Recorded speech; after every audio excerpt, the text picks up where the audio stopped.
أعوذ بالله من الشيطان الرجيم.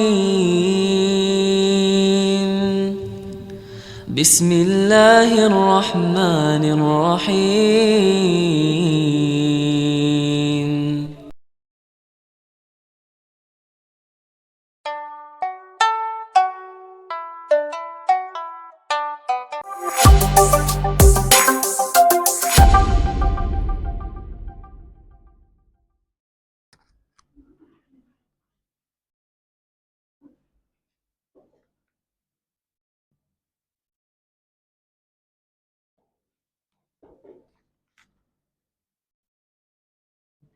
Bismillahirrahmanirrahim. Assalamualaikum warahmatullahi wabarakatuh. Innal hamdalillah nahmaduhu wa nasta'inuhu wa nastaghfiruh wa na'udzu billahi min shururi anfusina wa min sayyiati a'malina.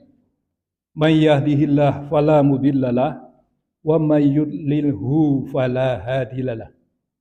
Asyhadu an la ilaha illallah wahdahu la syarikalah wa asyhadu anna Muhammadan abduhu wa rasuluh la nabiyya ba'dah.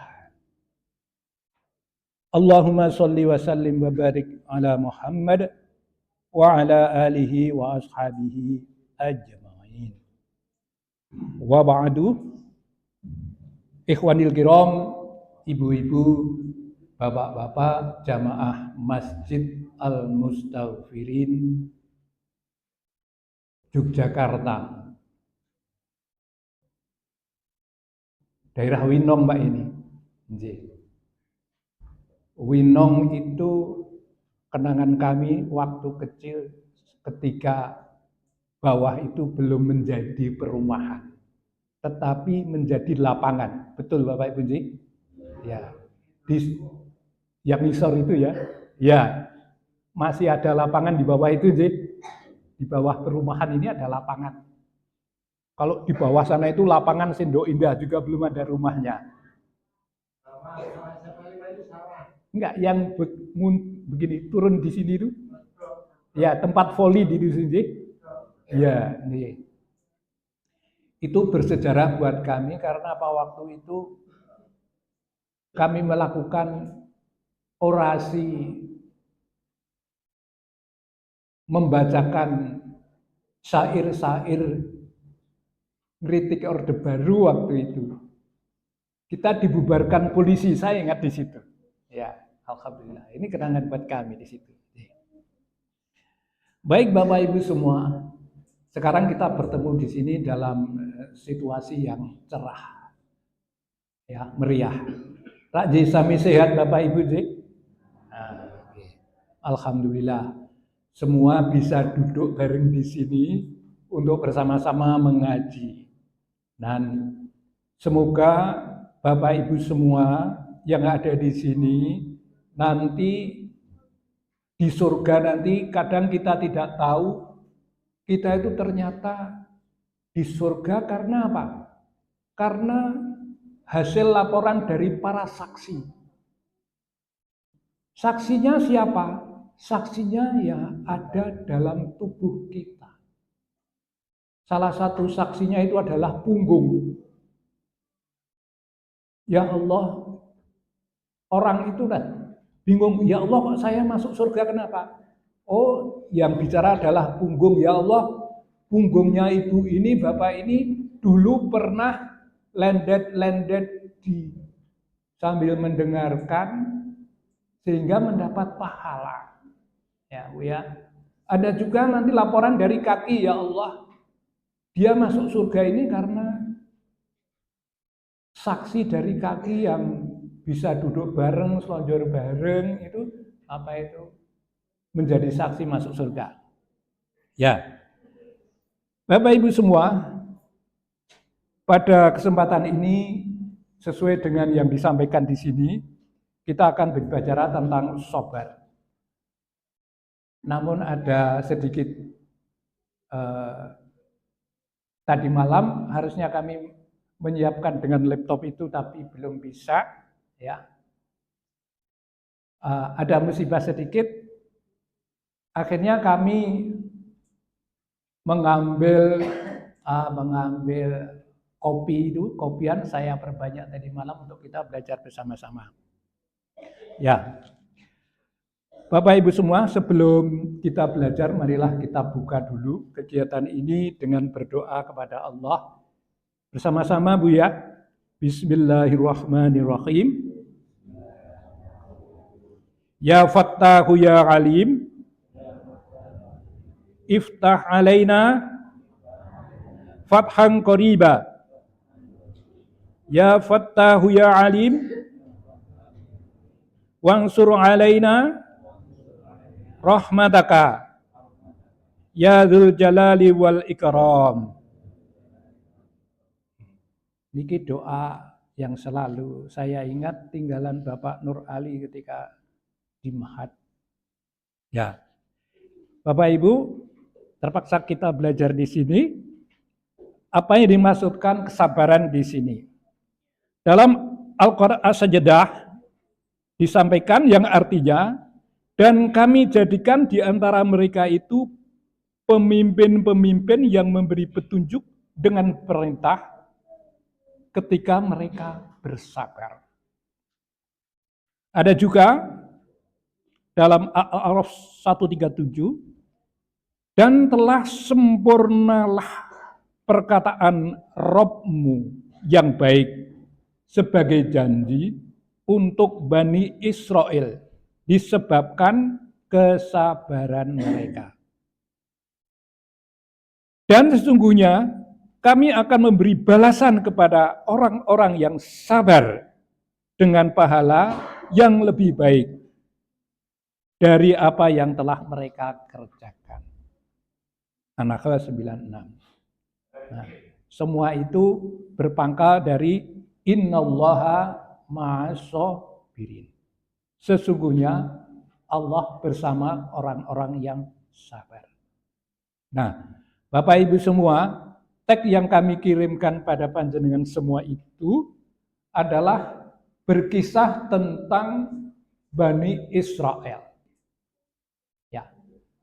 Di sini kami sampaikan ini ada dua kisah yang menuntun kita untuk belajar bersama mereka. Siapa Bapak Ibu yang ada di teks itu? Itu adalah kisah Maryam, ya, kisah Maryam dan kisah Ustadz Juraij. Nah, dua orang ini adalah sosok dua orang yang diselamatkan oleh bayi. Nah, Bapak Ibu di situ sudah disampaikan, ya, dari Abu Ja'far bahwa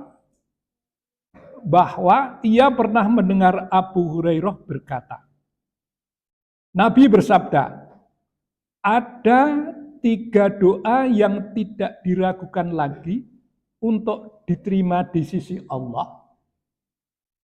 Yaitu siapa? Doa orang yang dianiaya, doa seorang musafir, dan doa kedua orang tua yang mendoakan buruk terhadap anaknya. Nah, ini merupakan contoh kesabaran yang berupa doa kedua orang tua. Nah, dalam kisah ini, yang pertama sebelum ke Juraij, itu orang yang sangat dahsyat menerima kesabaran itu siapa Bapak Ibu? Siti Maryam. Siapa Siti Maryam itu? Maryam adalah ibu dari Nabi Isa atau dari Yesus kalau saudara kita di tetangga kita itu. Kenapa ini merupakan kesabaran yang dahsyat? Bagaimana tidak Ibu? Seorang Maryam menjadi anak pingitan dari seorang nabi. Tidak pernah keluar rumah. Tapi ada hal yang luar biasa. Ya Maryam, engkau kok selalu makan yang enak-enak itu? Siapa yang memberi kamu ya Maryam? Maryam berkata, ini dari malaikat, ya Abi. Ini makanan dari Allah untuk kami. Nah, ini betapa mulianya Maryam itu di sisi Allah karena dimuliakan, bahkan diberi makan setiap saat di kamarnya. Sekaligus di situ malaikat ketika turun, dia menyampaikan, ya Maryam, engkau akan hamil. Bagaimana perasaan ibu-ibu? Punya anak perempuan di rumah, ratau metu, tiba-tiba hamil. Rasanya kaya ngopo. Nah, tapi karena ini sudah wahyu dari Allah, maka dia terima dengan sepenuh hati.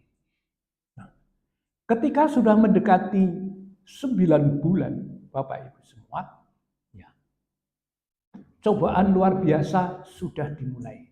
Saatnya melahirkan. Apa yang terjadi? Ya Allah, sakit sekali ya Allah. Nek hamil 9 bulan mau melahirkan sakit Bu ya? Sakit sekali. Waduh, sakit. Oh sudah lupa. Ya, memang melahirkan itu saat sakit sekali yang sudah lupa dan biasanya diulang lagi. Ya Bu ya, ya. Nek saiki pun Bu, ada yang sudah tidak bisa. Ya. Dia harus berjalan di daerah Nazaret namanya. Keluar di sekitar kandang-kandang kambing. Kalau di sekitar kandang kambing, berarti Nabi Isa atau Yesus itu lahirnya di bulan di luar ada kambing, berarti bukan musim dingin. Atau sekitar bulan Januari atau Februari.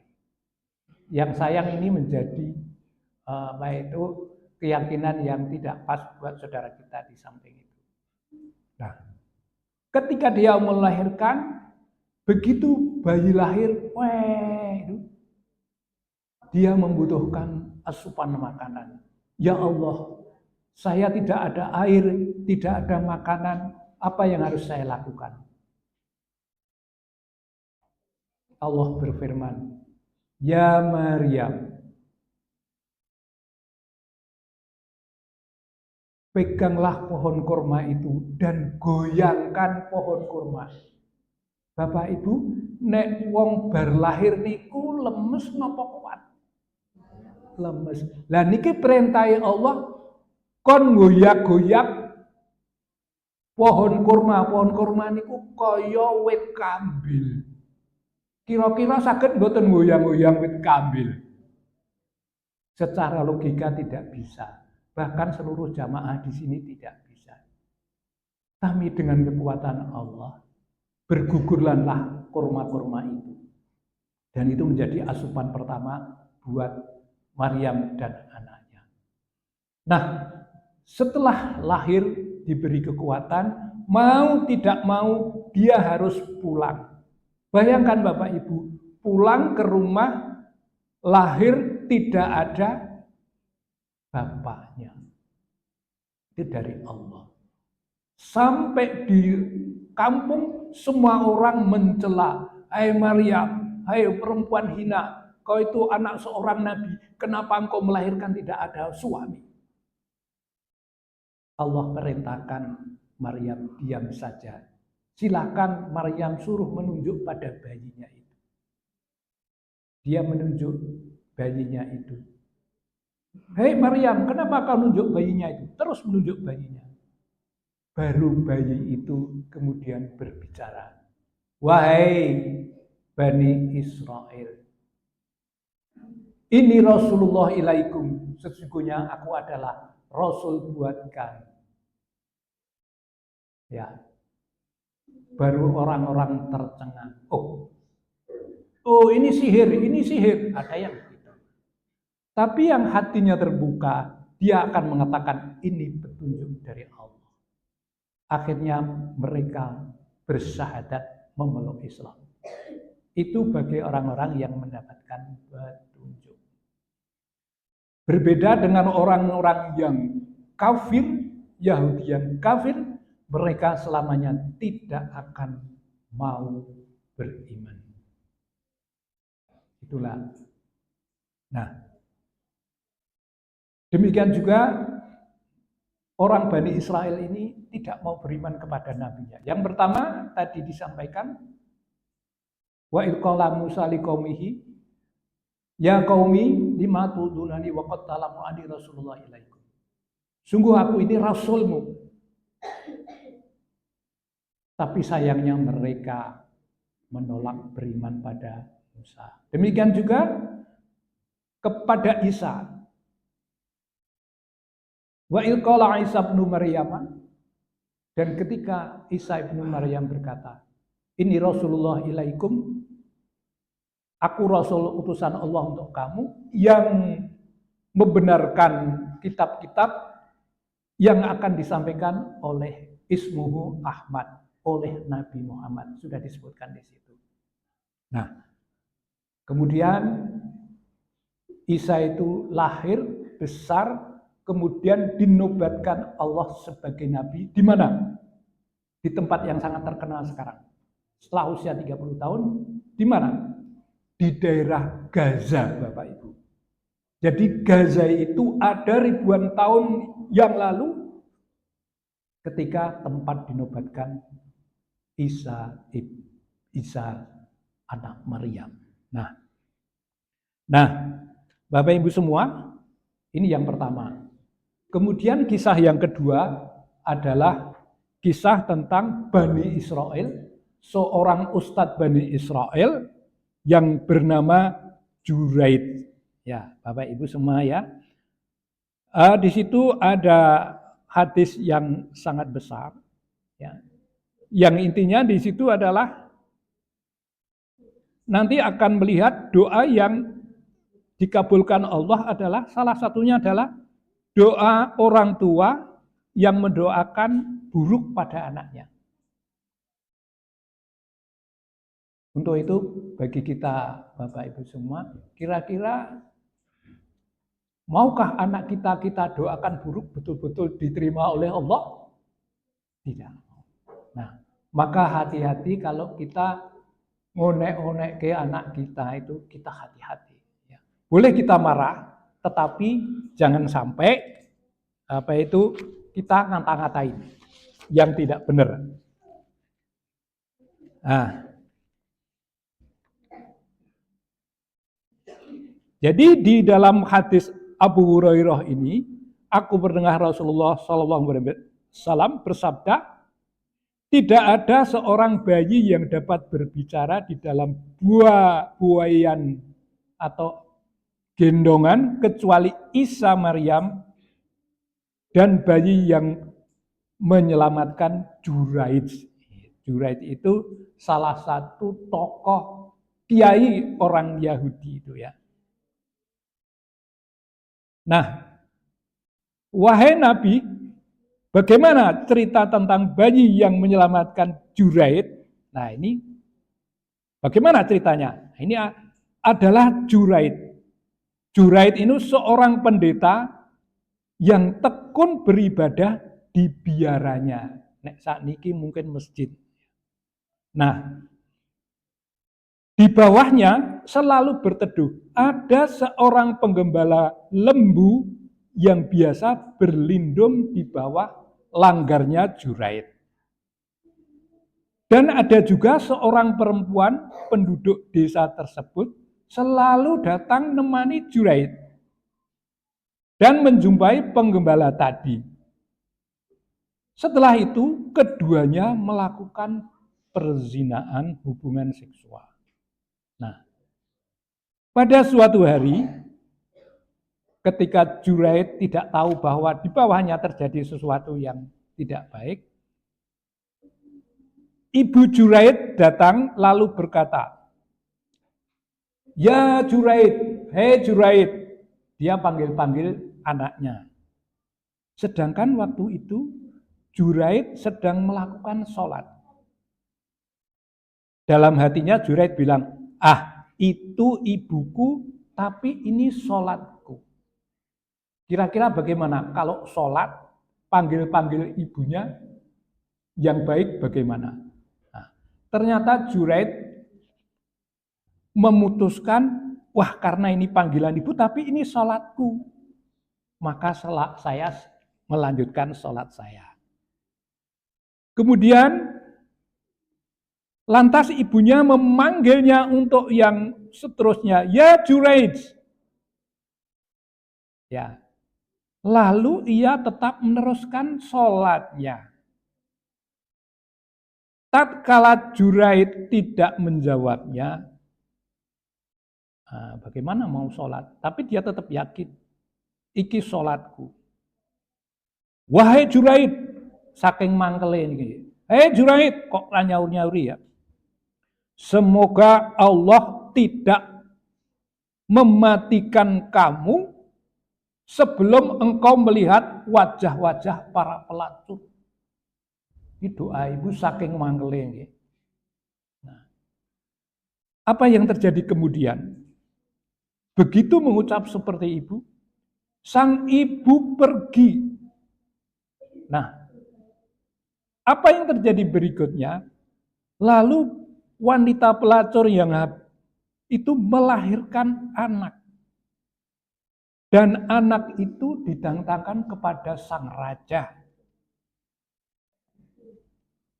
Sang raja bertanya, dari siapa anak ini? Hei wanita pelacur. Apa yang dia jawab wanita pelacur itu? Karena dia selalu berteduh di bawah langgarnya Juraid, dia menjawab, ini dari Juraid ya. Orang kampung mengiyakan itu karena apa? Dia selalu melihat perempuan nakal itu mesti berlindung di bawah langgarnya Juraid. Nah, raja bertanya, berlanjut, betulkah Juraid yang penghuni biara itu? Iyakah itu anaknya? Tapi wanita itu menjawab, iya ya, nah ya Pak, iya ya raja. Ini anak Juraid. Nah, apa yang terjadi Bapak Ibu? Begitu mendengar penjelasan itu, seluruh orang kampung datang menuju langgarnya Juraid, kemudian menghancurkan langgar surau pesantrennya Juraid. Ya. Semua raja juga berkata, hancurkan biara yang dipakai oleh Juraid itu. Lalu orang-orang pun dengan semangat menghancurkan biara Juraid dengan beragam kapak dan sebagainya hingga roboh. Semua mangkal banget, wong kiai kok menghamili perempuan yang gak jelas.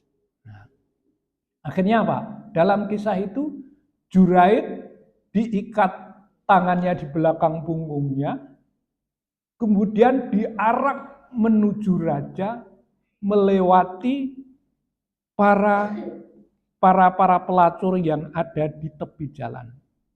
Nah, selanjutnya mereka mengikat tangannya di leher Juraid dengan tali lalu dibawa pergi menghadap raja. Nah, ia diseret melintasi para wanita pelacur.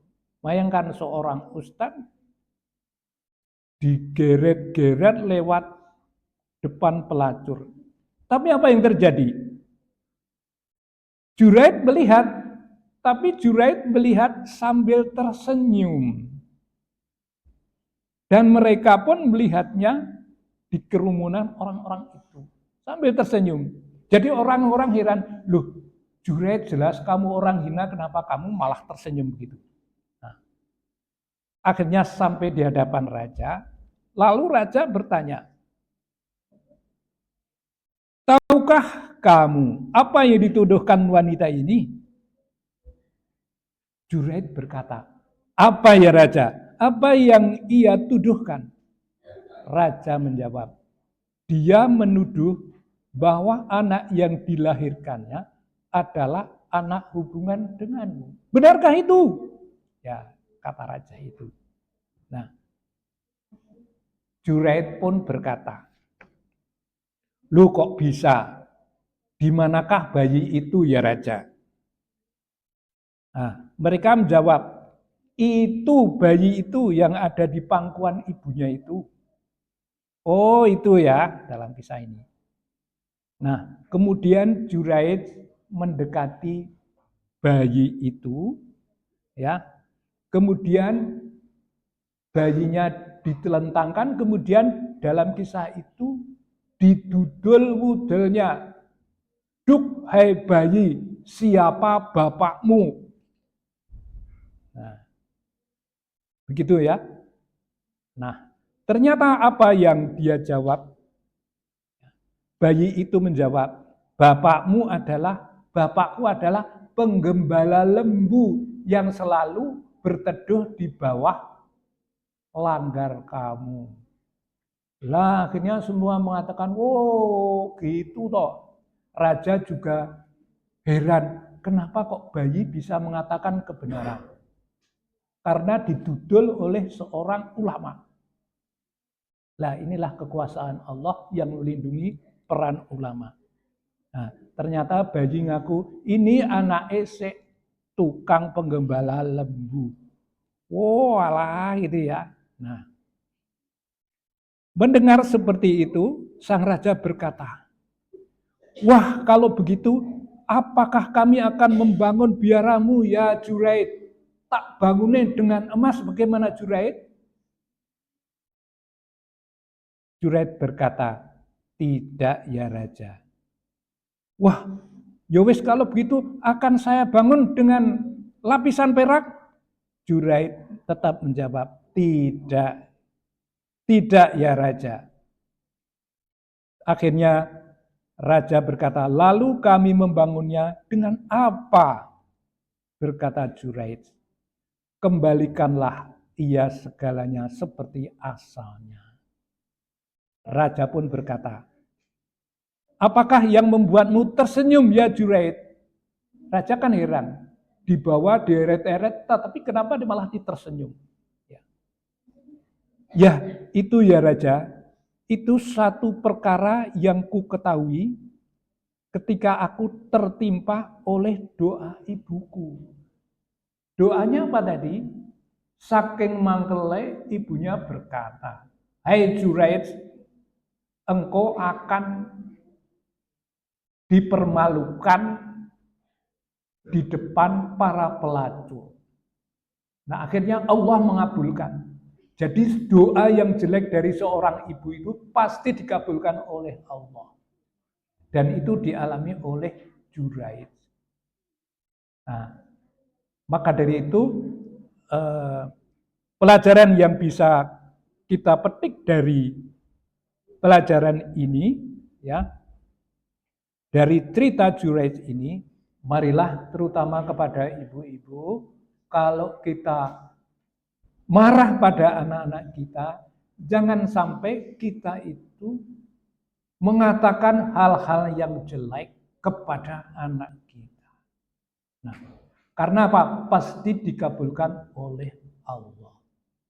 Untuk itu, mumpung ini bulan Ramadan, marilah kita berdoa untuk anak-anak kita. Bersama-sama Bu ya. Kita baca bareng-bareng ya Bu ya. Bismillahirrahmanirrahim. Rabbana hab lana min azwajina. Ya Allah, karuniakanlah kepada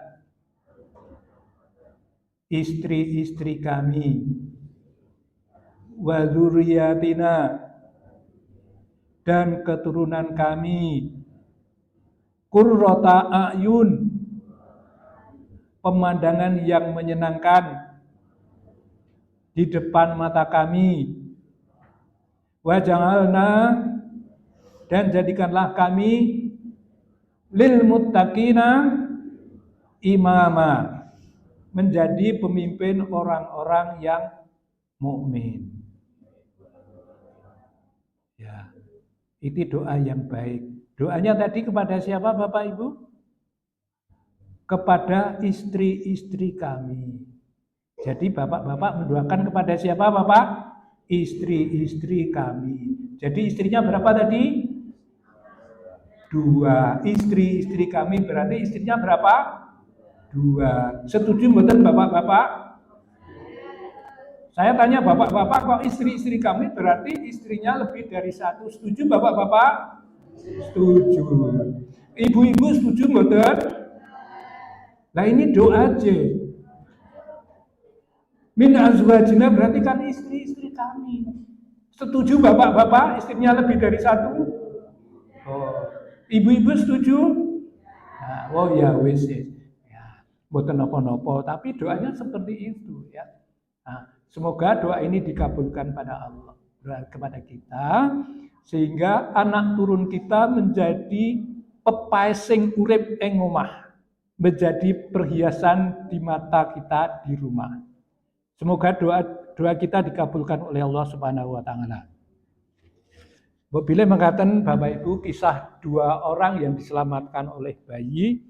Yang pertama Isa ibnu Maryam, yang kedua kisah Juraid. Semua ini adalah kisah dari Bani Israel yang bisa menjadi pelajaran buat kita. Bila mengatakan engkang saged kula aturaken billahi wa taufiq wal hidayah waridho wal inayah fastabiqul khairat. Wassalamualaikum warahmatullahi wabarakatuh.